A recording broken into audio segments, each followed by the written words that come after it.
এটা হয়েছে একটা জাফরান গাছ।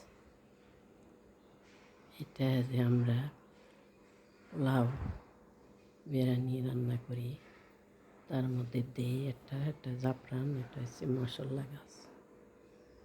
আমি বৃক্ষ মেলা থেকে গতকালকে কিনে এনেছি জাফরান গাছ। আমি এখনো লাগাইনি গাছটা আমি লাগাবো, তার জন্য আপনাদেরকে একটু দেখাইতেছি। সাথে আরেকটা আছে কদবেল গাছ।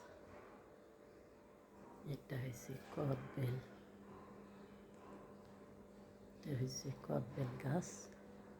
মাশাআল্লাহ, আলহামদুলিল্লাহ। যখন জাফরান ধরবে তখন আপনাদেরকে আবার দেখাবো।